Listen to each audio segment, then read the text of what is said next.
মৰমৰ ছাত্ৰ-ছাত্ৰীসকল, আজি আমি এটা নতুন টপিক আৰম্ভ কৰিবলৈ লৈছো। চেপ্টাৰটোৰ নাম হৈছে ত্ৰিভুজ। তোমালোকে অলৰেডি ক্লাছ 9ত ত্ৰিভুজৰ বিষয়ে পঢ়ি আহিছা। আমি ক্লাছ 10তো কি হয় ত্ৰিভুজৰ বিষয়ে শিকিম, কিন্তু ইয়াত অলপ বেলেগ এটা কথা শিকিম। ক্লাছ 9ত তোমালোকে ত্ৰিভুজৰ সৰ্বসম ত্ৰিভুজৰ বিষয়ে পঢ়ি আহিছিলা আৰু সৰ্বসম হোৱাৰ চৰ্তবোৰ তোমালোকে পঢ়ি আহিছা। কিন্তু ক্লাছ 10ত আমি কি শিকিম, ইয়াত আমি সৰ্বসম ত্ৰিভুজৰ বিষয়ে নপঢ়ো, কিন্তু আমাৰ সৰ্বসম ত্ৰিভুজৰ বিষয়ে অলপটো জ্ঞান লাগিবই। কিন্তু তাৰ বাহিৰে চোৱা আমি ইয়াত কি শিকিম, এটা নতুন ত্ৰিভুজৰ বিষয়ে শিকিম। ত্ৰিভুজটো হৈছে সদৃশ ত্ৰিভুজ। ঠিক আছে, এতিয়া চোৱা সদৃশ ত্ৰিভুজ কাক কোৱাৰ আগতে আমি সদৃশ মানে কি হয় তাক আমি গম পাব লাগিব। গতিকে চোৱা প্ৰথম যাওঁ আমি সদৃশ চিত্ৰ কাক কোৱা হয়, তাৰপিছত আমি সদৃশ ত্ৰিভুজলৈ যাম। প্ৰথম চোৱা দুটা চিত্ৰৰ যদি আকৃতি একে হয় কিন্তু আকাৰ একে হোৱাটো প্ৰয়োজন নহয়, তেনেহলে সিহঁতক সদৃশ চিত্ৰ বুলি কোৱা হয়। এতিয়া চোৱা আকৃতি আৰু আকাৰ দুটা বেলেগ বেলেগ শব্দ, মন কৰিবা। আকৃতি মানে হৈছে দেখিবলৈ একে আৰু আকাৰ মানে হৈছে ইংলিছত যদি কবলৈ যাওঁ সিহঁতৰ চাইজটো। তোমালোকে চাইজটো গম পাবা কলে সৰু বা ডাঙৰ। ঠিক আছে, গতিকে তাক কোৱা হয় সদৃশ ত্ৰিভুজ হল। গতিকে চোৱা কি হব লাগিব, সদৃশ চিত্ৰ হবলৈ হলে কি হব লাগিব, দুটা চিত্ৰৰ আকৃতি একে হব লাগিব, মানে দেখিবলৈ একে হব লাগিব, কিন্তু সিহঁতৰ চাইজটো একে হোৱাৰ প্ৰয়োজন নাই, মানে সৰু ডাঙৰ হব পাৰে। গতিকে তেনেকুৱা চিত্ৰ কি বুলি কোৱা হয়, সদৃশ চিত্ৰ বুলি কোৱা হয়। যদি মই উদাহৰণ লওঁ, তোমাক চোৱা মই কিতাপৰ পৰা উদাহৰণ দেখাই দিছো। কিতাপত চোৱা ধুনীয়া ছবি আঁকি থোৱা আছে, এইটো দেখিছানে? যদি মই কিতাপখন চাওঁ, ইয়াত কি হৈছে চোৱা, ইয়াত দেখিছা এইবোৰ বৃত্তৰ চিত্ৰ। এইটো এটা সৰু বৃত্ত, এইটো তাতকে অকমান ডাঙৰ, আৰু এইটো এটা বৃত্ত। ঠিক আছে, ইয়াত চোৱা দেখিবলৈ কি হৈছে, ইয়াত 4টা বৃত্ত আছে, কিন্তু গোটেই 4টা বৃত্তৰ কি হয় আকৃতি একে, দেখিবলৈ একে হয় নে? কিন্তু আকাৰটো কি হয় বেলেগ বেলেগ হয়। বেলেগ বেলেগ মানে এইটো অলপ সৰু, এইটো মধ্যমীয়া, তেনেকে এইটো অকমান ডাঙৰ হয় নে? গতিকে এনেকুৱা চিত্ৰক কি বুলি কোৱা হয়, আমাৰ সদৃশ চিত্ৰ বুলি কোৱা হয়।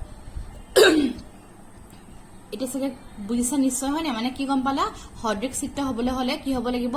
আকৃতি একে হব লাগিব, দেখিবলৈ একে হব লাগিব, কিন্তু আকাৰটো একে হোৱাৰ প্ৰয়োজন নাই। ঠিক তেনেকে চোৱা যদি মই 2 নম্বৰ ছবিটো চাওঁ, একে হয়। ইয়াত এতিয়া আমাৰ 4টা বৰ্গক্ষেত্ৰ আছে। এইটো এটা অলপ সৰু বৰ্গক্ষেত্ৰ, এইটো তাতকৈ অকমান ডাঙৰ, আৰু তাতকৈ এইটো অকমান আৰু ডাঙৰ, বা এইটো আটাইতকৈ ডাঙৰ। দেখিছা এতিয়া কি হৈছে চোৱা, দেখিবলৈ গোটেই 4টা ছবি একে হয়, কিন্তু কি হয় সিহঁতৰ আমাৰ চাইজটো বেলেগ বেলেগ, মানে আকাৰটো বেলেগ বেলেগ। যদিও আকাৰটো বেলেগ বেলেগ, এই গোটেই 4টা ছবিয়ে দেখিবলৈ কি হয় আমাৰ একে হয়। গতিকে এই 4টা ছবিয়ে কি হব পাৰে, আমাৰ সদৃশ হব পাৰে। বুজিছা? ঠিক আছে, গতিকে চোৱা এতিয়া কি গম পালা আমাৰ। এতিয়া চোৱা মই দুটা নোট লিখিছো, সকলোবোৰ সৰ্বসম চিত্ৰ সদৃশ, কিন্তু সদৃশ চিত্ৰবোৰ সৰ্বসম নহব পাৰে। এতিয়া চোৱা সদৃশ আৰু সৰ্বসমৰ মাজত আমাৰ কি পাৰ্থক্য আছে। সৰ্বসম মানে কি হয়, সৰ্বসম হবলৈ হলে কি হব লাগিব, দেখিবলৈতো একে হব লাগিবই, মানে আকৃতি একে হব লাগিবই, গতিকে লগতে সিহঁতৰ আকাৰটো একে হব লাগিব, মানে দুইটা বস্তু সমান হব লাগিব। বুজিছেনে? আমি এতিয়া জানো, আমি কি বুলি পঢ়িছিলো ত্ৰিভুজৰ বিষয়ে যেতিয়া পঢ়িছিলো, দুটা ত্ৰিভুজ কেতিয়া সৰ্বসম হব, দুটা ত্ৰিভুজ সৰ্বসম হবলৈ হলে ত্ৰিভুজ কেইটাৰ কি হব লাগিব, আমাৰ বাহুবোৰ সমান হব লাগিব, আৰু লগতে তাৰ কোণবোৰ সমান হব লাগিব। মনত পৰিছেনে? দুটা ত্ৰিভুজ সৰ্বসম হবলৈ হলে ত্ৰিভুজ কেইটাৰ অনুৰূপ বাহুবোৰ সমান হব লাগিব, আৰু অনুৰূপ কোণবোৰো সমান হব লাগিব। ঠিক আছে, গতিকে আমি গম পালো যে কিন্তু এইটোৱে পাৰ্থক্য হৈছে আমাৰ সৰ্বসম আৰু সদৃশৰ মাজত পাৰ্থক্য হৈছে, সৰ্বসম হবলৈ হলে দুটা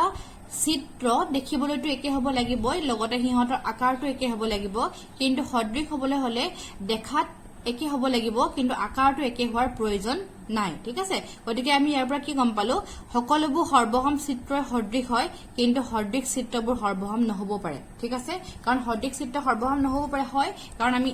এইটো যদি মই এটা উদাহৰণ লওঁ, এইটো ইয়াত এটা চোৱা কি হৈছে, এটা ডাঙৰ বৰ্গক্ষেত্ৰ আছে, এটা সৰু বৰ্গক্ষেত্ৰ আছে,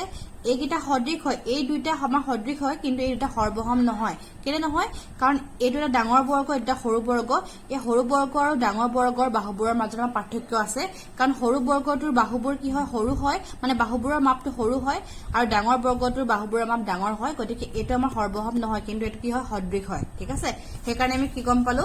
কি বুলি কব পাৰো, সকলোবোৰ সৰ্বসম চিত্ৰ সদৃশ হব, কিন্তু কি হয় চোৱা, সদৃশ চিত্ৰবোৰ আমাৰ কি হয়, সৰ্বসম আমাৰ নহবও পাৰে। হল, নেক্সট চোৱা কি দিছে, সমসংখ্যক বাহুৰ। এতিয়া চোৱা, এতিয়া আমি বহুভুজৰ কথালৈ আহো। আগত আমি চিত্ৰৰ কথা কৈছিলো। এতিয়া চোৱা সমসংখ্যক বাহুৰ দুটা বহুভুজ, বহুভুজ মানে গম পাইছা বহুভুজ মানে কি হয় ত্ৰিভুজো হ'ব পাৰে চতুৰ্ভুজো হ'ব পাৰে আয়তো হ'ব পাৰে ৰম্বাসো হ'ব পাৰে বৰ্গও হ'ব পাৰে ট্ৰেপিজিয়ামো হ'ব পাৰে সামান্তৰিকো হ'ব পাৰে হয় না সেইবোৰ হ'ল বহুভুজ গতিকে কি বুলি কৈছে চোৱা সমসংখ্যক বাহুৰ দুটা বহুভুজ সদৃশ হ'ব দুটা বহুভুজ মানে যিকোনো বহুভুজ দেই মানে ত্ৰিভুজো হ'ব পাৰে আয়তো হ'ব পাৰে বৰ্গও হ'ব পাৰে ৰম্বাসো হ'ব পাৰে যিকোনো হ'ব পাৰে কি ক'লে চোৱা সমসংখ্যক বাহুৰ দুটা বহুভুজ সদৃশ হ'ব কেতিয়া সদৃশ হ'ব চোৱা মন কৰিবা এটি হৈছে আমাৰ সদৃশ হোৱাৰ শৰ্ত প্ৰথম কৈছে সিহঁতৰ অনুৰূপ কোণবোৰ সমান মানে কোণবোৰ সমান হ'ব লাগিব আৰু লগতে কি বুলি কৈছে সিহঁতৰ অনুৰূপ বাহুবোৰ একে অনুপাতত বা সমানুপাতত থাকে হলে মানে কি হ'ল ইয়াত কি হ'ব লাগিব সদৃশ হ'বলৈ হলে কোণবোৰ সমান হ'ব লাগিব আৰু যিবোৰ অনুৰূপ বাহুবোৰ হ'ব আৰু অনুৰূপ বাহুবোৰ কি হ'ব লাগিব একে অনুপাতত থাকিব লাগিব মানে অনুৰূপ বাহুবোৰৰ অনুপাতটো আমাৰ সমান হ'ব লাগিব ঠিক আছে এটা চোৱা মই সৰু উদাহৰণ লৈছো তোমালোকে উদাহৰণটো চালে বেছি ক্লিয়াৰ হৈ যাব সো মই উদাহৰণটো দুটা ছবি আঁকিছো দুইটা ত্ৰিভুজৰ ছবি হয় এটা ত্ৰিভুজ লৈছো মই এবিসি আৰু এটা ত্ৰিভুজ লৈছো মই পিকিউআৰ এতিয়া চোৱা এবি বাহুৰ মান 2 সেন্টিমিটাৰ পিকিউৰ বাহুৰ মান 6 সেন্টিমিটাৰ মই এনে যা সাকিছো ৰে একো জোখমাক লৈ অকা নাই বিসি মান 3 সেন্টিমিটাৰ কিউআৰ মান 9 সেন্টিমিটাৰ এসি মান 4 সেন্টিমিটাৰ আৰু পিআৰ মান 12 সেন্টিমিটাৰ এতিয়া মই এ কোণৰ মান ললো 120 ডিগ্ৰী পি কোণৰ মান 120 ডিগ্ৰী লৈছো বি কোণৰ মান 20 ডিগ্ৰী কিউৰ 20 ডিগ্ৰী সি 40 ডিগ্ৰী আৰু আৰ 40 ডিগ্ৰী লৈছো ঠিক আছে কাৰণ আমাৰ কি হয় ত্ৰিভুজৰ তিনটা কোণৰ সমষ্টি 180 ডিগ্ৰী হয় গতিকে এটো 120 যোগ 40 160 যোগ 20 180 মই এনে লৈছো দেই এতিয়া আমি কি গম পাওঁ চোৱা কি হ'ব লাগিব মই এটা চাম যে এই এবিসি আৰু পিকিউআৰ ত্ৰিভুজ কিটা সদৃশ হয় নহয় দেখিবলৈতো সদৃশ নিচিনা লাগিছে কাৰণ কি হৈছে আকৃতি একে হৈছে দেখিবলৈ একে হৈছে হয় নে কিন্তু আকাৰ কিটা বেলেগ বেলেগ এটো অলপ সৰু ত্ৰিভুজ এটো ডাঙৰ ত্ৰিভুজ হলেও কথা নাই সদৃশ হ'বলৈ হলে আমাৰ কি হ'ব লাগিব বুলি কৈছে অনুৰূপ কোণবোৰ সমান হ'ব লাগিব গতিকে মই চাও ইয়াত কোণ এ লগত কোণ পি টো অনুৰূপ হৈছে মানে দেখিবলৈ একে হৈছে অনুৰূপ মানে গতিকে কোণ এ আৰু কোণ পি সমান আৰু তাৰ মানটো 120 ডিগ্ৰী কোণ বি লগত কোণ সি একে কোণ কিউ একে হৈছে সৰি গতিকে কোণ বি ইকুৱেল টু কোণ কিউ তাৰ মানটো 20 ডিগ্ৰী আৰু কোণ সি লগত কোণ আৰ টো একে হৈছে গতিকে কোণ সি ইকুৱেল টু কোণ আৰ তাৰ মানটো 40 ডিগ্ৰী মই লিখিছো এটো কোণকিটা সমান হৈছে আৰু লগতে কি হ'ব লাগিব বাহুবোৰৰ অনুপাতটো সমান হ'ব লাগিব এতিয়া বাহুবোৰৰ অনুপাতটো উলিয়াও মই এবি লগত তাৰ অনুৰূপ বাহুৰ পিকিউ উলিয়াইছো এবি মানে হৈছে 2 সেন্টিমিটাৰ আৰু পিকিউ মানে হৈছে 6 সেন্টিমিটাৰ তো 2/6 দুইয়ে ককটাকটি গল 6 তিনিবাৰ যাব মানে 1/3 পালো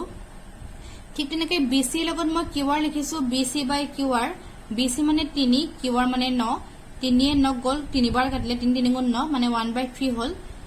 এসি লগত পিআৰ লিখিছো এসি মানে 4 আৰু পিআৰ মানে 12 তো 1 আকৌ 4 12 কাটিলো 3 হৈ গল মানে 1/3 পালো গতিকে কি দেখিলা বাহুবোৰৰ অনুপাতটো আমি সমান পালোগে হয়নে গতিকে কি দেখিলো এটা কি AB/PQ = BC/QR = AC/PR হয় মানে বাহুবোৰৰ অনুপাতবোৰ সমান হয় গতিকে ইয়াৰ পৰা আমি ক'ব পাৰিম যে ত্ৰিভুজ ABC সদৃশ ত্ৰিভুজ PQR এটো হৈছে সদৃশৰ সিম্বল দে মন কৰিবা সদৃশ আৰু সৰ্বসমৰ মাজত পাৰ্থক্য আছে সৰ্বসম হ'বলৈ হলে এই সিম্বলটো উপৰিও তলত দুটা সমান চিন থাকে কিন্তু সদৃশত কি হয় অকল এই চিনটো দিলে হল ইয়াৰ সমান চিন আমাৰ প্ৰয়োজন নাই গতিকে আমি ইয়াৰ পৰা কি গম পালো দুটা ত্ৰিভুজ কেতিয়া সৰ্বসম হ'ব ত্ৰিভুজ কিটাৰ অনুৰূপ কোণবোৰ সমান হ'ব লাগিব আৰু লগতে ত্ৰিভুজৰ অনুৰূপ বাহুবোৰ অনুপাতবোৰ সমান হ'ব লাগিব ঠিক আছে নে এতিয়া আমি অনুশীলনী 6.1 টো কৰিব পাৰিম অনুশীলনী 6.1 লৈ আহো 6.1 কোৱেশ্চন নম্বৰ 1 কাখৰ বন্ধনীত দিয়া শুদ্ধ শব্দৰ সহায়ত খালি ঠাই পূৰ কৰিবলৈ কৈছে নম্বৰ 1 সকলো বৃত্তই ব্ৰেকেটত দিছে সৰ্বসম নহলে সদৃশ এটো আমাৰ কি হ'ব সদৃশ হ'ব কাৰণ সকলো বৃত্তই দেখিবলৈ একে হয় ইয়াত আমাৰ সৰু বৃত্ত বা ডাঙৰ বৃত্তৰ লগত কোনো কথা নাই গতিকে সকলো বৃত্ত সদৃশ হ'ব নম্বৰ 2 ঠিক তেনেকে সকলোবোৰ বৰ্গই কি হ'ব আমাৰ সদৃশ হ'ব ব্ৰেকেটত সৰ্বসম আৰু সদৃশ দি থোৱা আছে নম্বৰ 3 সকলো সমবাহু ত্ৰিভুজ কি হ'ব সদৃশই হ'ব সমবাহু মানে কি যিবোৰ ত্ৰিভুজৰ আমাৰ কি হয় বাহুমাৰ তিনটা বাহুমাত সমান হয় তাক কোৱা সমবাহু ত্ৰিভুজ গতিকে পৃথিৱীত যিমানবোৰ সমবাহু ত্ৰিভুজ আছে লাগিলে ডাঙৰে হওক বা সৰুৱে হওক সকলোবোৰ কি হয় সদৃশ হয় নম্বৰ 4 কি থোৱা আছে সমসংখ্যক বাহু থকা দুটা বহুভুজ সদৃশ হ'ব যদিহে কি হয় আমাৰ নম্বৰ এ সিহঁতৰ অনুৰূপ কোণবিলাক কি হ'ব লাগিব আমাৰ সমান হ'ব লাগিব আৰু লগতে নম্বৰ বি কি হয় সিহঁতৰ অনুৰূপ বাহুবিলাক কি হ'ব লাগিব আমাৰ সমানুপাতিক হ'ব লাগিব ঠিক আছে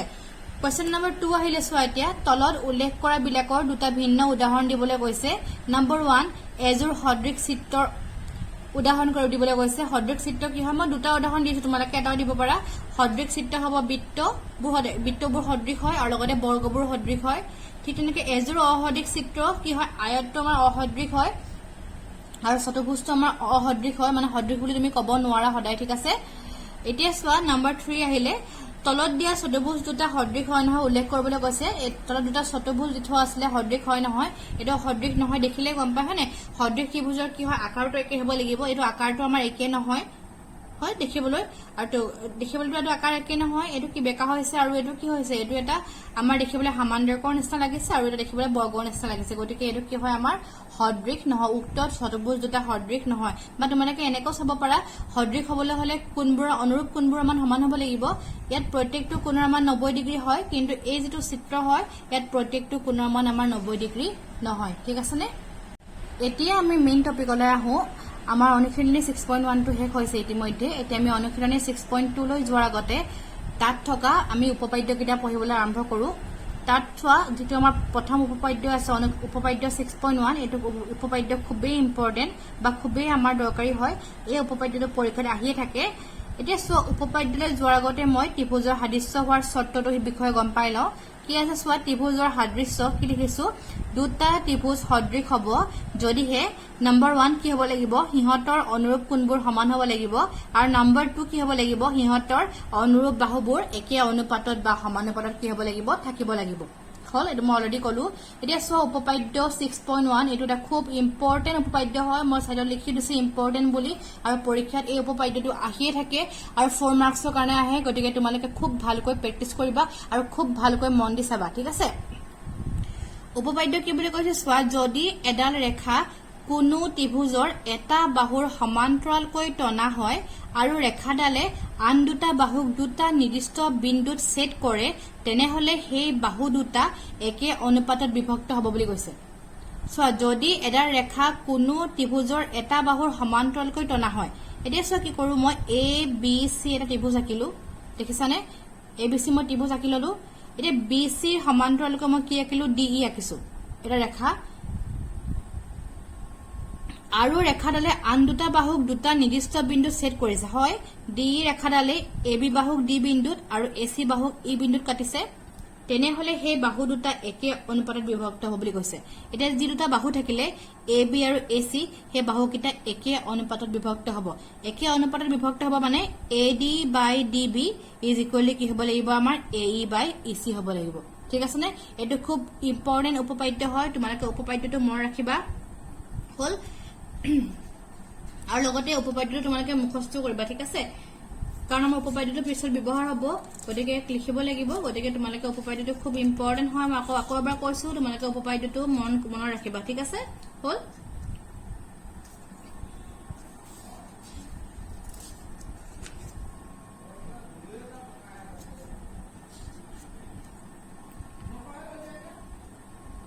এতিয়া চোৱা আমি তাক প্ৰুফ কৰিবলৈ লৈছো এটা যে মই তাক প্ৰুফ কৰিবলৈ যাও প্ৰুফ কৰোতে কি হ'ব চোৱা ছবিটো তোমালোকে দেখিছা নিশ্চয় এটা চোৱা কি কৰিছো আমি তেনেকৈ প্ৰুফ কৰিছো ধৰা হল এবিসি এটা ত্ৰিভুজ ইয়াৰ বিসি বাহুৰ সমান্তৰালকৈ টনা বিসি সমান্তৰালকৈ মই টানিলো মানে টনা ডি ৰেখাই আন দুটা বাহু এ বিক ডি আৰু ই বিন্দুত ছেদ কৰিছে এটো মই কলো এতিয়া প্ৰমাণ কৰিব লাগে কি প্ৰমাণ কৰিব লাগিব A D by D B মই তোমালোকক দেখালোৱে অনুপাতটো মানে A D by D B is equal to কি দেখাব লাগিব আমি এ ই বাই ই সি দেখাব লাগিব সেইকাৰণে লিখিছো is equal to A E by E C এতিয়া চোৱা ইয়াৰ কাৰণে এই প্ৰুফ কৰিবৰ কাৰণে জ্যামিতিটো এটা অংকন কৰিব লাগিব অংকনটো কি হৈছে চাবা দেই বি ই আৰু সি ডি সংযোগ কৰা হল আৰু ডি এম দেখিছানে ডি এম লম্ব এ সি আৰু কি কৰিছো ই এন লম্ব A B Oka hall B E আৰু সি ডি সংযোগ কৰিছো চোৱা মন কৰা ছবিটো দেখিছানে এটো B E A B E আৰু সি ডি সংযোগ কৰিছো এই সংযোগ কৰাৰ কাৰণে মই ডট ডট দি বুজাইছো কাৰণ এটা অংকন কৰিছো আৰু লগতে কি কৰিছো চোৱা D M Dal A C ওপৰত লম্ব আঁকিছে দেখিছানে ডি এম লম্ব এ সি এতিয়া চোৱা কি কৰিছো আমি এই দেখিছা ডি এম টো এই ডি এম ডাল কি কৰিছো এই এ সি ওপৰত লম্ব আঁকিছে ডি এম টো হয়নে আৰু লগতে কি কৰিছে ই এন লম্ব এ বি চোৱা ই এন লম্ব এ বি দেখিছা না এটা চোৱা এইটো ই এন দেখিছানে এই ইএনডাল কি কৰিছো আমি এ বিৰ ওপৰত কি আঁকিলে আমাৰ লম্ব আঁকিলে এখিনিলৈকে ক্লিয়াৰ হলনে বুজিছানে আকৌ অংকনটো কৈছো বি ই আৰু চি ডি সংযোগ কৰিলে D M Dal A B চিৰ ওপৰত লম্ব আঁকিলে আৰু ই এন ডাল এ বিৰ ওপৰত কি আঁকিলে আমাৰ লম্ব আঁকিলে এইখিনি আমাৰ অংকন হৈছে এইখিনিলৈকে এতিয়া চোৱা আমি প্ৰমাণলৈ আগবাঢ়িছো কেনেকৈ প্ৰমাণটো কৰিম প্ৰমাণ ত্ৰিভুজ এতিয়া প্ৰথমতে মই এ ডি কালি উলিয়াব লাগিব ত্ৰিভুজ এ ডি কালি আৰু আমি ত্ৰিভুজৰ কালি উলিওৱাৰ সূত্ৰটো কি হয় হাফ ইনটু ভূমি ইনটু উন্নতি গতিকে চোৱা মই ছবিটো তোমালোকক এবাৰ মই দেখাবৰ কাৰণে মই আকৌ ৰাফলি আঁকি লৈছো এতিয়া চোৱা কেনেকৈ আঁকিম মই এ ডি ই ত্ৰিভুজৰ কালি উলিয়াব লাগিব এতিয়া চোৱা এই যিটো এ ডি ই ত্ৰিভুজ হয় নে ত্ৰিভুজত কি হৈছে আমাৰ লম্ব দুডাল আছে এডাল আছে ই এন আৰু এডাল আছে ডি এম হয়নে প্ৰথমতে মই কি কৰিম চাবা আমি প্ৰথমতে ই এনৰ কাৰণে লৈ আঁকিম আৰু পিছৰবাৰ মই ডি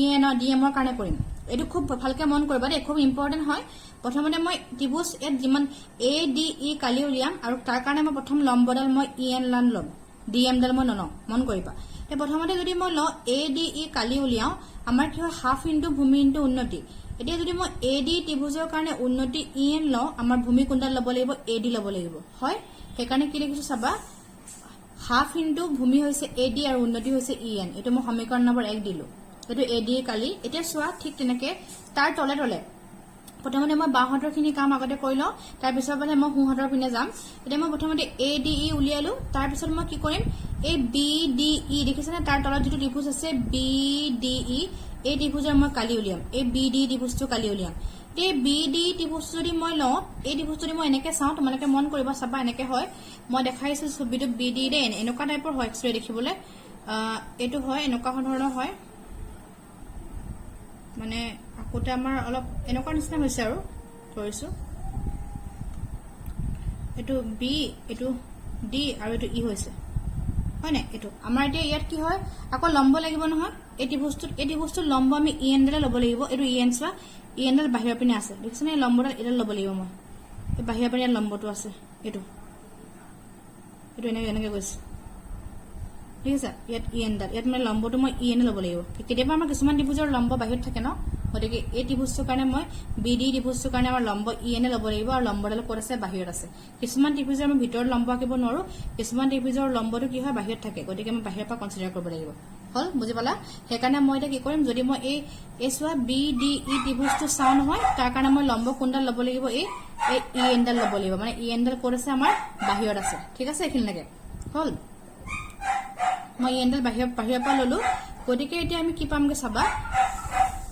এতিয়া চোৱা ত্ৰিভুজ এই বি ডি ত্ৰিভুজ দেখিছা কালি গতিকে চোৱা এতিয়া মই বি ডি ত্ৰিভুজৰ কালি উলিয়াব লাগিব নহয় কালি উলিয়াবৰ কাৰণে এডাল যদি লম্ব হয় আকৌ ভূমি কোনডাল ল'ব লাগিব মই বি ডি ল'ব লাগিব তোমালোকে খুব ভালকে মন কৰিবা দেই এই বস্তুটোৱে মেইন হয় যদি কেনেবাকে এই বস্তুটো লোৱাত ভুল কৰা নহয় গোটেই অংকটো তোমাৰ ভুল হৈ যাব মানে আমাৰ নোলাব তেতিয়া ঠিক আছে প্ৰথমতে মই এ ডি ই কাৰণে লম্ব ললো ই এন ভূমি ললো এ ডি এতিয়া নেক্সট যদি মই ত্ৰিভুজ আঁকিম বি ডি ই কাৰণে ল'ম তাৰ কাৰণে আকৌ লম্বটো মই ই এন ল'ব লাগিব ভূমি কোনটো ল'ব লাগিব মই বি ডি ল'ব লাগিব দেখিছা সেইকাৰণে কি লিখিছো মই ত্ৰিভুজ বি ডি কালিটো কি লিখিছো এৰিয়া মানে কালি হাফ ইনটু ডিবি মানে আমাৰ হৈছে ভূমিটো আৰু উন্নতি হৈছে ই এন এইটো সমীকৰণ নম্বৰ 2 দিলো এতিয়া আকৌ মই সোঁহাতলৈ যাওঁ সোঁহাতলৈ মই এবাৰ আকৌ এইটো লওঁ আকৌ মই এতিয়া এ ডি ই ত্ৰিভুজটো লওঁ এ ডি ত্ৰিভুজৰ কাৰণে আকৌ লম্ব এতিয়া মই ডি এম ডাল ল'ম এতিয়া কৈছিলো মই আগত ডি এম ডাল যদি লম্ব লওঁ তাৰ কাৰণে ভূমি হ'ব এ ই গতিকে আকৌ কি লিখিলো চোৱা ত্ৰিভুজ এ ডি কালি হাফ ইনটু আৰু এতিয়া চোৱা ভূমি হৈছে আমাৰ এ ই আৰু উন্নতি হৈছে আমাৰ কি হৈছে ইয়াত ডি এম হৈছে এইটো সমীকৰণ নম্বৰ 3 আৰু লাষ্ট যিটো আমাৰ ত্ৰিভুজ লৈছো এইটো ত্ৰিভুজ দেখিছানে ডি ই চি এইটো ত্ৰিভুজ লৈছো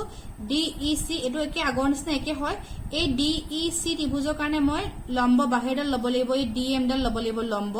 এতিয়া এই ডি ই চি ত্ৰিভুজৰ মই ডি এম ডাল লম্ব ললো গতিকে ডি এম লম্ব লোৱাৰ লগে লগে ভূমি কোনটো হ'ব আমাৰ ই চি আহিব ঠিক আছে আশা কৰিছো এইখিনিলৈকে চাগে বুজি পাইছা এইটো আমাৰ ইম্পৰ্টেণ্ট বস্তু হয় এইটো পাৰিলে আৰু চিন্তা নাথাকে ঠিক আছে গতিকে আমি কি গম পালো চোৱা এতিয়া কি হল আমাৰ এইখিনিলৈকে হাফ ইনটু ই চি ইনটু আমাৰ কি হল ডি এম হৈ গল দেখিছা এইটো ই চি হয় নে এইটো আমাৰ ই চি হৈ গল আৰু এইটো ডি এম হৈ গল এইখিনিলৈকে সমীকৰণ নম্বৰ 4 দিলো এতিয়া চোৱা আমি কি কৰিম আমাক লাগে A D by D B দেখিছানে এইটো A D by D B আৰু আমাক কি লাগে এ ই বাই ই চি লাগে প্ৰুফ কৰোতে গতিকে মই A D by D B আহিবলৈ হলে একক মই 2 হৰণ কৰিব লাগিব আৰু ঠিক তেনেকে এ ই বাই ই চি আহিবলৈ হলে 3 মই 4 হৰণ কৰিব লাগিব গতিকে কি কৰিছো চোৱা 1 ডিভাইডেড বাই 2 কৰি আমি পাওঁ একক মই 2 হৰণ কৰিছো তে এক মানে কি হৈছে আমাৰ এক মানে আছে এৰিয়া অফ ত্ৰিভুজ ADE তে এৰিয়া অফ ত্ৰিভুজ ADE লিখিলো ডিভাইডেড বাই এৰিয়া অফ ত্ৰিভুজ BDE এটো BDE লিখিলো মুহাতে লিখিছো half into AD into EN half into AD into EN divided by half into DB into EN half into DB into EN half of কটাকটি যাব EN কটাকটি গলগে গতিকে আমি কি দেখিলো সোয়া এৰিয়া অফ ত্ৰিভুজ ADE divided by area of ত্ৰিভুজ BDE ইজ ইকুৱেল টু আমি কিমান পামগে AD বাই DB পামগে এটো হল সমীকৰণ নম্বৰ আমাৰ কিমান পালো 5 পালো ঠিক আছে এতিয়া আকৌ ঠিক তেনেকৈ মই 3 ক 4 এ হৰণ কৰিছো 3 আসলে আমাৰ এৰিয়া অফ ADE 4 আসলে area of DEC is equal to half into AE into DM is equal to divided by half into EC into DM half of কটাকটি গল DM কটাকটি যাবগে কি পামগে সাবা area of ত্ৰিভুজ ADE divided by area of ত্ৰিভুজ DEC is equal to AE by আমাৰ EC আহিব এটো সমীকৰণ নম্বৰ 6 পালো ঠিক আছে এতিয়া সো আমাক যেটো প্ৰুফ কৰিব লাগে প্ৰুফ কৰোতে আমাক কি লাগে AD by DB is equal to AE by EC আমাৰ এটোহে প্ৰুফ কৰিব লাগে কিন্তু এতিয়া সো আমি কি দেখিলো যদি মই সমীকৰণ নম্বৰ 5 আৰু সমীকৰণ নম্বৰ 6 চাও সমীকৰণ নম্বৰ 5 ৰ কি আছে যেটো আমাৰ নিউমাৰেটৰ যেটো আমাৰ ওপৰটো ঠিক আছে যেটো আমাৰ লব তাৰ কি হয় এৰিয়া অফ ত্ৰিভুজ ADE আছে 5 ত আছে ঠিক তেনেকৈ 6 তো ADE আছে এটো মিলি আছে হয়নে এতিয়া গতিকে মই এই দুইটা সমান কৰিবলৈ হলে সমীকৰণ নম্বৰ 5 আৰু সমীকৰণ নম্বৰ 6 সমান কৰিবলৈ হলে এই দুটা সমান কৰিবলৈ হলে তাৰ বাহুৰ কিটা সমান হ'ব লাগিব তেতিয়াহে আমি সোঁহাতৰ কিটা অটোমেটিক্যালি সমান পাম তে বাহুৰ কিটা সমান পাবলৈ হলে এই ওপৰৰ কিটা AD মিলি আছে কিন্তু ইয়াত আছে আকৌ BDE ইয়াত আছে আকৌ DEC এতিয়া মই এই তলৰ কিটা সমান কৰিব লাগিব যদি মই কেনেবাকে তলৰ কিটা সমান কৰিব পাৰো ওপৰৰ কিটা সমানে হয় তলৰ কিটাও যদি মই কেনেবাকে সমান কৰিব পাৰো তাৰ পৰা কি গম পাবা বাহুৰ কিটা সমান হয় তো অটোমেটিক্যালি আমাৰ কি হ'ব সোঁহাতৰ কিটাও সমান হৈ যাবগে ঠিক আছে এতিয়া সো সমান কৰিবৰ কাৰণে আমি কি কৰিব লাগিব এতিয়া সোৱা যদি মই ত্ৰিভুজটো চাও এটা এইটা ত্ৰিভুজ হয়নে আমাৰ কি হয় BDE আৰু কি হয় DEC দেখিছা নাই তে এই BDE আৰু DEC এই ত্ৰিভুজ কিটা কি লিখিছো সোৱা ত্ৰিভুজ BDE আৰু ত্ৰিভুজ DEC একে ভূমি DE আৰু সমান্তৰাল ৰেখা DE আৰু BC মাজত অৱস্থিত এটো হয় কাৰণ সোৱা কি হয় ভূমি একে এটা সোৱা মই যেটো BDE ত্ৰিভুজ লৈছো আৰু মই DEC ত্ৰিভুজ লৈছো তাৰ কি হয় দুটা ত্ৰিভুজৰ ভূমি একে ভূমিডাল কি হয় DE ওপৰতে আছে এই দুটা ত্ৰিভুজ BDE ভূমি DE হয় আকৌ এটা সোৱা DEC এটো মই ত্ৰিভুজৰ কি হয় এই ভূমি একে মানে DE ডাল দুইটা ত্ৰিভুজতে আছে হয়নে আৰু লগতে কি হয় একে সমান্তৰাল ৰেখা আমি যেতিয়া ছবিটো আঁকিছিলো তেতিয়া মই কৈছিলো DE আৰু BC কি হয় দুইটা সমান্তৰাল হয় গতিকে সোৱা যদি দুটা ত্ৰিভুজ একে ভূমি আৰু দুডাল সমান্তৰাল ৰেখাৰ মাজত থাকে এটা আমি ক্লাস 9 তে পঢ়িছিলো নে ক্লাস 8 ত পঢ়িছিলো মই ঠিক পাহৰিছো তে কি হয় আমাৰ ত্ৰিভুজ কিটাৰ কালিটো সমান হৈ যায়গে হেকাৰণে আমি কি পালো সোৱা ইয়াৰ পৰা আমি গম পালো যে যেহেতু BDE আৰু ত্ৰিভুজ DEC একে ভূমি DE আৰু সমান্তৰাল ৰেখা দেখিছানে সমান্তৰাল ৰেখা DE আৰু BC মাজত অৱস্থিত হৈছে হেকাৰণে আমি ইয়াৰ পৰা কি গম পামগে এটাকে এৰিয়া অফ ত্ৰিভুজ BDE is equal to area of ত্ৰিভুজ DEC এটা আমি সমান পামগে এটা মই সমীকৰণ নম্বৰ 7 বুলি দিলো এতিয়া আমি কি পামগে সো সমীকৰণ নম্বৰ 5 সমীকৰণ নম্বৰ 6 আৰু সমীকৰণ নম্বৰ 7 ৰ পৰা আমি পাওঁ তে আমি কি দেখিলা সো সমীকৰণ নম্বৰ 5 টো পাইছো এটো হয় সমীকৰণ নম্বৰ 6 পাইছো এটো এটা সমীকৰণ নম্বৰ 7 কি পালো আমি এৰিয়া কিটা সমান পালো মানে কি গম পালো সোৱা 5 টো কি হৈছে 5 আৰু 6 ৰ অলৰেডি ওপৰৰ কিটা সমান হৈছে এতিয়া আমি 7 ৰ পৰা কি গম পালো তলৰ কিটা সমান হয় মানে কি হয় বাহুৰ কিটা সমান হৈ গল আলটিমেটলি তো ইয়াৰ পৰা আমি কি গম পালো ইকুৱেশ্যন 5 আৰু ইকুৱেশ্যন যেটো 6 আছিল তাৰ আমাৰ লেফট হ্যান্ড সাইড কিটা সমান হৈ গৈছে গল আৰু লেফট হ্যান্ড সাইড কিটা সমান হৈ যোৱাৰ লগে লগে অটোমেটিক্যালি কি হ'ব আমাৰ ৰাইট হ্যান্ড সাইড কিটা সমান হৈ যাব তো ইয়াৰ পৰা কি গম পালা সোৱা সমীকৰণ নম্বৰ 5 6 আৰু 7 ৰ পৰা আমি কি গম পালো AD by DB is equal to কি পালোগে আমি AE by DC পালোগে ঠিক আছে হলে কি গম পালা প্ৰমাণিত হল এটা আমাৰ খুব ইম্পৰ্টেন্ট উপপাদ্য হয় আৰু ইয়াক সো তোমালোকে কি বুলি ক'ব পাৰা উপপাদ্য 6.1 ৰ এটা নাম আছে সোৱা মন কৰিবা তোমালোক কেতিয়াবা এই বুলি দিব পাৰে মৌলিক সমানুপাতিক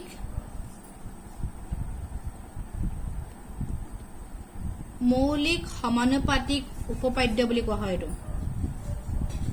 তোমালোকে এই বস্তু মন ৰাখিবা দেই তোমালোকে 6.1 টো এটা নাম আছে মৌলিক সমানুপাতিক উপপাদ্য ক্লিয়াৰ হলনে এতিয়া আমি উপপাদ্য 6.2 লৈ যাও এটো এটা খুব ইম্পৰ্টেন্ট উপপাদ্য হয় এই উপপাদ্যটো পৰীক্ষা তোমালোকক দিয়ে কেতিয়াবা গতিকে সো উপপাদ্য 6.2 কি থোৱা আছে যদি এডাল ৰেখাই এটা ত্ৰিভুজৰ যিকোনো দুটা বাহু একে অনুপাতত ভাগ কৰে তেনে হলে সেই ৰেখাডাল তৃতীয় বাহুৰ সমান্তৰাল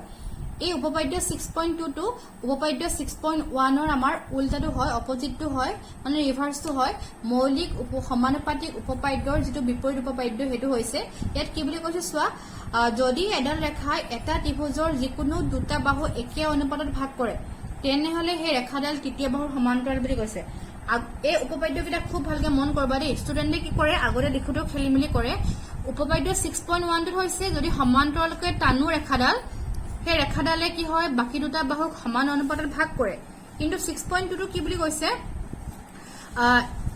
6.2 টোত কৈছে যে যদি সমান অনুপাতত ভাগ কৰে, যেটা ৰেখাই সমান অনুপাতত ভাগ কৰিব সেই ৰেখাডালে কি বুলি কৈছে তৃতীয় বাহুৰ সমান্তৰাল বুলি দেখাব লাগে, মানে উল্টাটো। গতিকে ইয়াত চোৱা এটা ছবি আঁকিছো। ছবিটো চোৱা কি কৰিব লাগিব আমি আকোতে, ধৰা হল কেনেকে লিখিছো চোৱা ABC এটা ত্ৰিভুজ। এতিয়া চোৱা ABC এটা ত্ৰিভুজ আঁকিলো, DE কমা লিখিছানে, এই DE লিখিছানে, DE কমা কি লিখিছো, এডাল ৰেখা এনেভাবে লোৱা হৈছে, মই নিজে লৈছো যাতে কি হয় সিহঁতৰ অনুপাতবোৰ সমান, বাহুবোৰৰ অনুপাতবোৰ সমান দি থোৱা আছে। DE কমা এডাল ৰেখা এনেভাবে লোৱা হল যাতে কি হয় কি পাইছো আমি AD by DB is equal to AE by আমি EC পাইছো। আৰু ধৰা হল আৰু লগতে মই ধৰি লৈছো কি হয় DE ডাল, এই দুডাল মই DE পাইছো, DE ডাল BC লগত সমান্তৰাল নহয় বুলি পাইছো লৈছো। মই যদিও ছবিটো এনেকে আঁকিছো আমিতো উপায় নাই ন, এইটো সমান্তৰাল হয়ে হয়নে, আমি দেখাবলৈ কিন্তু কি হয় এইটো সমান্তৰাল হয় বুলি আমি জানোৱে, কিন্তু প্ৰমাণটো কৰিব লাগিব ন। যদি সমান্তৰাল হয় বুলি প্ৰথমতে আমি কৈ দিওঁ, কৈ দিলেতো আমাৰ কি হয় একো অৰ্থ নাথাকিব ন, কেনেকে আমি প্ৰমাণ কৰিম। গতিকে মই ধৰি লৈছো যে DE ডাল BC লগত সমান্তৰাল নহয় বুলি মই ধৰি লৈছো। এতিয়া চব প্ৰমাণ কৰিব লাগে, কি প্ৰমাণ কৰিব লাগে আমি প্ৰমাণ কিন্তু কৰিব লাগিব কি DE ডাল BC লগত সমান্তৰালে হয় বুলি প্ৰমাণ কৰিব লাগে। এতিয়া চোৱা অংকন কি কৰিছো, এতিয়া চোৱা এটা মই অংকন কৰিছো BC লগত মই এডাল সমান্তৰাল ৰেখা আঁকিছো। এতিয়া চোৱা BC লগত সমান্তৰাল ৰেখা এডালে হ'ব পাৰে, হয় DE হ'ব বা DE ডেছ কোনবা এটা হ'ব, হয়নে, কাৰণ দুইটা ৰেখা D পইণ্টৰ মাজেৰে গৈছে। গতিকে এটা পইণ্টৰ মাজেৰে যদি এটা ৰেখা পাৰ হ'বলৈ হলে BC লগত সমান্তৰাল হ'বলৈ হলে হয় DE হ'ব বা DE ডেছ হ'ব, কোনবা এডালে হ'ব, দুইডালটো কেতিয়াও সমান্তৰাল হ'বই নোৱাৰে ন। গতিকে মই যদি ধৰি লৈছো যে DE ডাল সমান্তৰাল নহয় বুলি লৈছো, গতিকে মই BC লগত কি কৰিব লাগিব, এটা সমান্তৰাল ৰেখা আঁকিব লাগিব। মই গতিকে সমান্তৰাল ৰেখাটো কি বুলি লৈছো, মই DE ডেছ বুলি মই এনে ধৰি লৈছো নিজৰ সুবিধাৰ্থে দেই। কিন্তু এইটো সমান্তৰাল নহয় আকৌ, লাষ্টত গৈ দেখামগে যে মই DE ডেছ ডাল সমান্তৰাল নহয়, DE ডালে সমান্তৰাল বুলি দেখামগে লাষ্টত গৈ মই, কিন্তু এতিয়া মই আকৌ তেনেকে আঁকিছো। গতিকে চোৱা অংকন কৰোঁতে কি কৰিছো আমি, অংকন DE ডেছ ডাল BC লগত মই সমান্তৰাল বুলি আঁকি লৈছো। এতিয়া প্ৰমাণ কৰিব লাগিব চোৱা, যিহেতু DE ডেছ সমান্তৰাল BC আমি মৌলিক সমানুপাতিক উপপাদ্যৰ পৰা পাইছিলো, কি পাইছিলো, যদি এডাল ৰেখাৰ লগত আনডাল ৰেখা সমান্তৰাল হয় তেন্তে সেই ৰেখাডালে বাহুকেইটা কি হয় সমান অনুপাতত ভাগ কৰে, ঠিক আছে। গতিকে আমি পাম যে কি পামগৈ, যেহেতু বাহুকেইটা সমান অনুপাতত ভাগ কৰে গতিকে আমি কি পাম, এতেকে AD by DB equal to AE dash by E dash C আমি পামগৈ। তোমালোকে ছবিটো মই বুকৰ পৰাই দেখাই দিছো, যদি তোমালোকে ছবিটো চোৱা কি পামগে আমি চোৱা,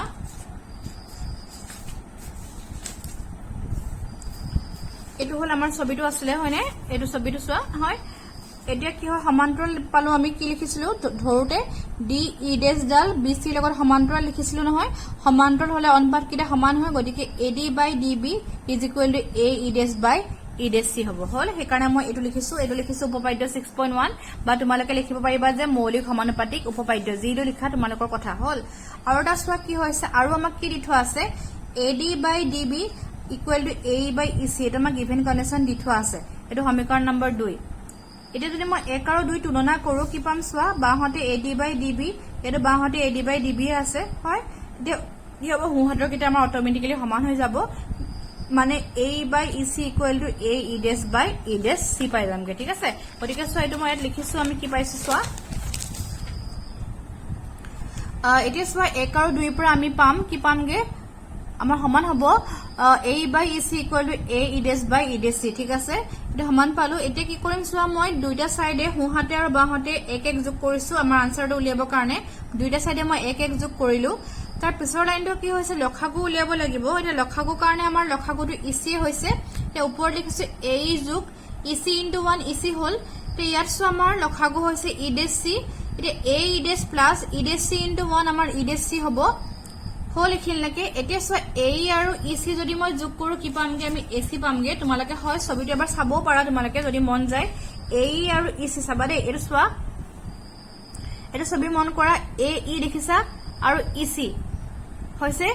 ইয়াৰ পৰা এলৈকে এ ই আৰু ইসি দুইটা যদি মই যোগ কৰো কমপ্লিট এসি পামগে হল সেইকাৰণে মই এটো লিখিছো এ ই প্লাস ইসি মানে মই এসি লিখিলো আৰু তেনেকে সোৱা তলতটো ইসি আছে আৰু এ ই ডেশ প্লাস ই ডেশ সি আকৌ তোমালোকে ছবিটো চাব পাৰিবা এ ই ডেশ এটো সোৱা এ ই ডেশ হয় নে ইমানখিনি লাগে আৰু ই ডেশ সি ইয়াৰ পৰা আকৌ ষ্টাৰ্ট হৈছে ইয়ালৈকে গতিকে আকৌ দুইটা যোগ কৰিলে আমি কি পামগৈ এসি পামগে সেইকাৰণে মই এসি লিখিছো ডিভাইডেড বাই ই ডেশ সি লিখিছো এতিয়া সো কি হৈছে ওপৰৰ এসি কটা কৰি গুছি যাব কি পামগে অকল ইসি আৰু ই ডেশ সি সমান পামগে এতিয়া সো তোমালোকে কি দেখিলা ইসি যিমান ই ডেশ সি সিমান তোমালোকে ছবিটোলা ভালকে মন কৰিবা দেই ছবিটো সোৱা এটো হয় নে ছবিটো তোমালোকে একদম ভালকে মন কৰা দেখিছা ছবিটো সোৱা হয় এটা সো ইয়াৰ পৰা এলৈকে এটো পৰা এলৈকে এডখৰ ই ডেশ সি টো ইয়াৰ পৰা এলৈকে হল আকৌ ইসি আকৌ ইয়াৰ পৰা এলৈকে তো দুইটা সমান বুলি কৈছে তে ইয়াৰ পৰা ইয়ালৈ যিমান হ'ব ইয়াৰ পৰা ইয়ালৈ দুইটা সমান বুলি কৈছে এটো সমান হোৱাটো সম্ভৱ হয় জানো তো নিশ্চয় সম্ভৱ নহয় হয় নে এটো সম্ভৱ কেতিয়া হ'ব যেতিয়া ই আৰু ই ডেশ একেটা বিন্দুৱে হ'ব মানে আমাৰ ই আৰু ই ডেশ বেলেগ বেলেগ বিন্দু আমি লব নোৱাৰো হয় নে তেতিয়া আমাৰ সম্ভৱ হ'ব গতিকে ইয়াৰ পৰা সো আমি কি গম পালো যে ইয়াৰ পৰা আমি কি গম পালো সোৱা ইয়াৰ পৰা আমি পাও যে ই আৰু ই ডেশ একেটাই বিন্দু হয় বেলেগ বিন্দু আমি লব নোৱাৰো হলনে মই যদিও তোমালোকক ছবিটো আকতে বেলেগ বেলেগ আঁকিছিলো ডি ই আৰু ডি ই ডেশ বেলেগ বেলেগ আঁকিছিলো কাৰণ প্ৰমাণ কৰিব লাগিছিল ন আমাৰ সেইকাৰণে মই তেনেকৈ আঁকিছিলো কিন্তু আমি তেনেকৈ আমি লব নোৱাৰো লাষ্টত কি গম পালো আমি যে লৈছিলো আমি লোৱা সিদ্ধান্তটো ভুল তেনেকৈ আমি লব নোৱাৰো ই আৰু ই ডেশ একেটাই বিন্দু হ'ব হলনে গতিকে ইয়াৰ পৰা আমি গম পালো যে ই আৰু ই ডেশ একেটাই বিন্দু আৰু প্ৰথমতে আমি যেতিয়া ধৰি লৈছিলো ডি ই ডেশ ডাল বিসি লগত মই সমান্তৰাল বুলি ধৰিছিলো তে যেহেতু ই আৰু ই ডেশ একেটাই বিন্দুৱে হ'ব মই ই ডেশৰ জায়গাত কি লিখি দিলো ই লিখি দিলো গতিকে ইয়াৰ পৰা গম পালো যে আমি ডি ই ডাল কি হ'ব বিসি লগত সমান্তৰাল হৈ যাব গতিকে আমাৰ কি হ'ব প্ৰমাণিত হল ঠিক আছে উদাহৰণ number 1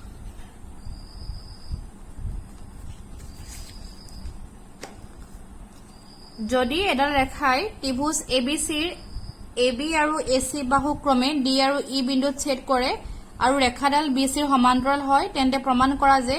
AD by AB is equal to A by EC এইটো মৌলিক সমানুপাতিক যেটো উপপাদ্য হয়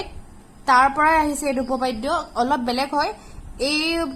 তুমি উদাহৰণ পাইছো নহয় এই উদাহৰণটো অলপ মনত ৰাখিবা তোমালোকে কাৰণ কিছুমান অংকত এইটো উদাহৰণৰ যেটো সূত্ৰ হয় মানে AD by AB is equal to a by ec এই সূত্ৰটো আমাৰ ব্যৱহাৰ হয় ঠিক আছে গতিকে সো কি বুলি কৈছে যদি এডাল ৰেখাই ত্ৰিভুজ এবিসিৰ এবি আৰু এসি বাহুক এতিয়া মন কৰা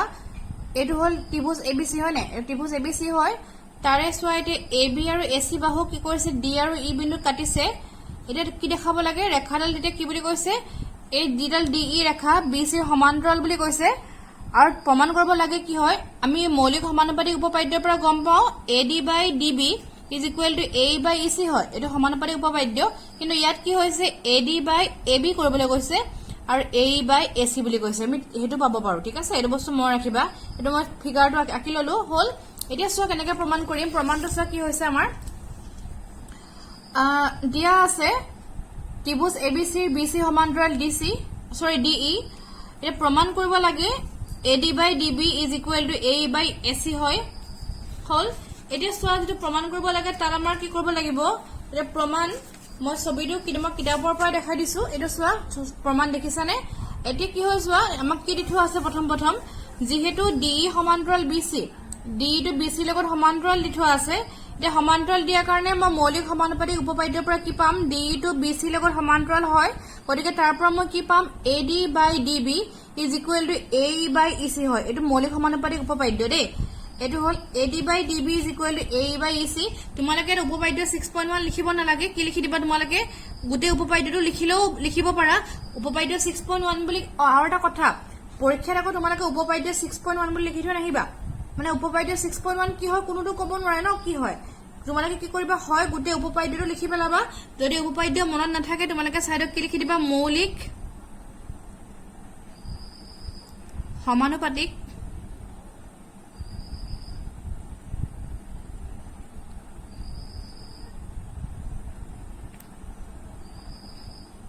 উপপাদ্য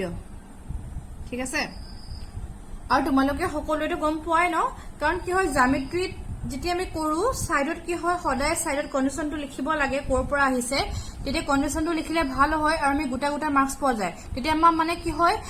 এক নম্বৰ কটাৰ কোনো চান্স নাথাকে ঠিক আছে এতিয়া সোৱা AD by DB is equal to AE by EC মই পালো এতিয়া কি কৰিম সোৱা মই উল্টাই দিছো ৰিভাৰ্স কৰি দিছো উল্টাই দিলে কি হ'ব আমাৰ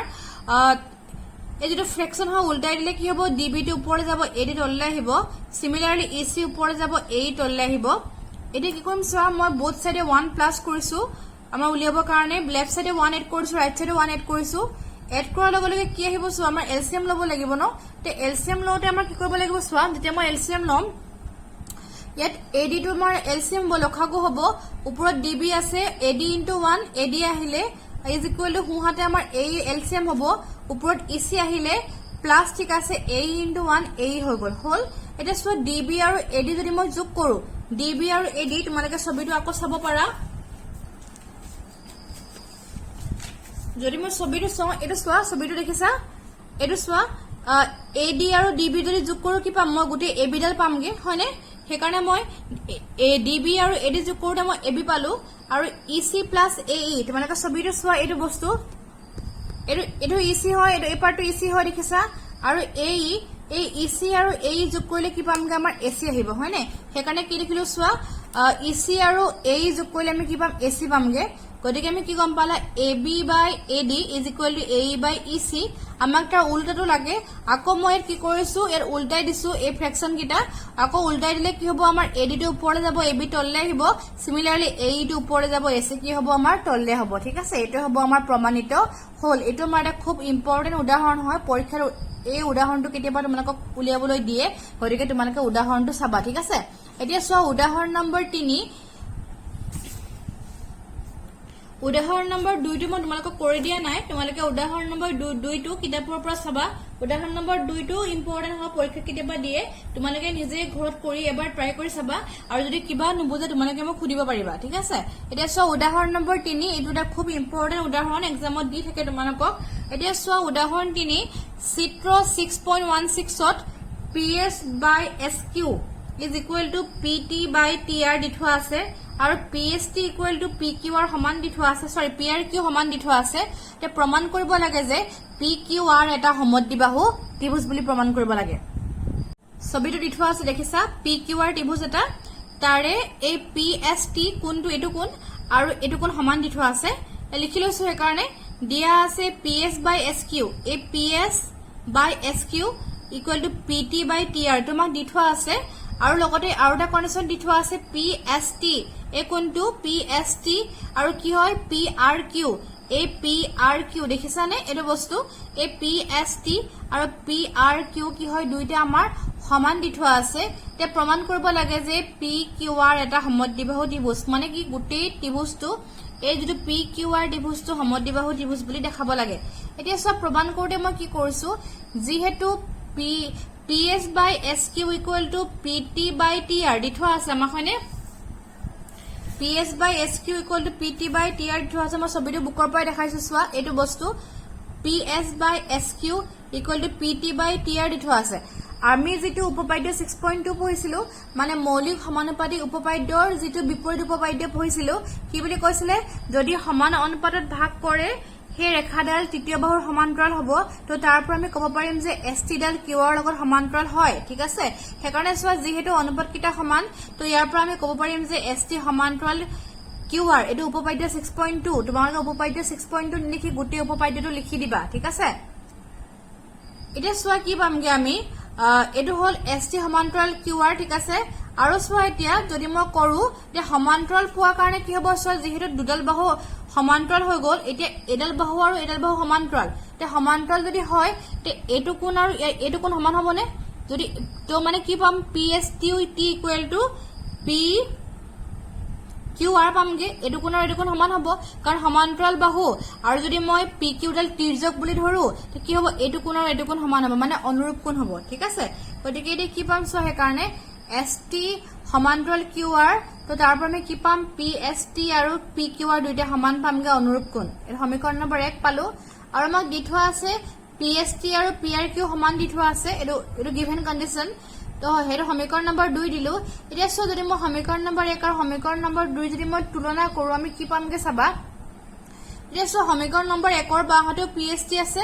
আৰু সমীকৰণ নম্বৰ 2 বাহতে PST আছে তো লেফট হ্যান্ড সাইড কিটা ইকুৱেল তো অটোমেটিক্যালি মই ৰাইট হ্যান্ড সাইড কিটা ইকুৱেল পামগে তো ইয়াৰ পৰা কি পাম কোন PQR ইকুৱেল টু কোন PRQ পামগে হয় নে এতিয়া সো কোন PQR ইকুৱেল টু কোন PRQ মানে এইকিটা হয় এতিয়া সো কোন PQR ইকুৱেল টু কোন PRQ মই এই কোন কিটা সমান পালোগে তো ইয়াৰ পৰা আমি কি পাব পাৰো সো কোন PQR ইকুৱেল টু কোন PRQ এটা PQR কোনৰ বিপৰীত বাহু তোমালোকে যদি ছবিটো চোৱা এটা সো এটো PQR এই কোনটো দেখিছানে এই কোনটো এৰ বিপৰীত বাহু কোনডাল PR যদি মই গোটেই ত্ৰিভুজটো ন PR হ'ব ঠিক তেনেকৈ PRQ ৰ বিপৰীত বাহু কোনটো এই PQ হ'ব হয় না হেকাৰণে কি লিখিছো আমি PR ইকুৱেল টু PQ এটা আমি ক্লাস 9 ত পাইছিলো সমান কোণৰ বিপৰীত বাহুবোৰ কি হয় সমান হৈ যায় ঠিক আছে গতিকে সো কি দেখিলা ত্ৰিভুজ PQR ৰ এতিয়া আমি কি পালো PR আৰু PQ বাহু কিটা সমান পালো তো ইয়াৰ পৰা আমি ক'ব পাৰিম যে PQR এটা কি হ'ব সমদ্বিবাহু ত্ৰিভুজ হ'ব ঠিক আছে নে গতিকে মৰমৰ ছাত্ৰ ছাত্ৰী সকল আজি মই ভিডিওটো তোমালোকক ইমানতে সামৰণি মাৰিছো তোমালোকৰ উদাহৰণ নম্বৰ যি 2 আছে তোমালোকে উদাহৰণ নম্বৰ 2 টো তোমালোকে কিতাপৰ পৰা ভালকৈ চাবা ভালকৈ কৰি থোৱা আছে আৰু তোমালোকক মই উদাহৰণ নম্বৰ 2 টো কৰাইও দিছো আই থিংক যদি তোমালোকে কিবা ডাউট থাকে তোমালোকে মোক খুদিব পাৰিবা দেই আৰু নেক্সট আমাৰ যেটো ভিডিও হ'ব মই নেক্সট ভিডিওত তোমালোকক অনুশীলনী 6.2 পৰা তোমালোকক বুজাই দিম গতিকে আজি মই ভিডিওটো ইমানতে সামৰিছো আজি আমি ভিডিওত কি শিকিলো আজি আমি ভিডিওত প্ৰথম কি শিকিলো ত্ৰিভুজটো কেনেকে দুটা ত্ৰিভুজ সদৃশ হয় তা শিকিলো অনুশীলনী 6.1 টো শিকিলো তাৰ পৰা কি হয় ত্ৰিভুজৰ সাদৃশ্য হোৱাৰ শৰ্ত শিকিলো আৰু তাৰ লগত আমাৰ ৰিলেটেড দুটা থিওৰাম শিকিলো মানে উপপাদ্য শিকিলো আৰু লগতে উদাহৰণ কিটা শিকিলো ঠিক আছে যদি কিবা ডাউট থাকে তোমালোকে মোক খুদিবা হল ধন্যবাদ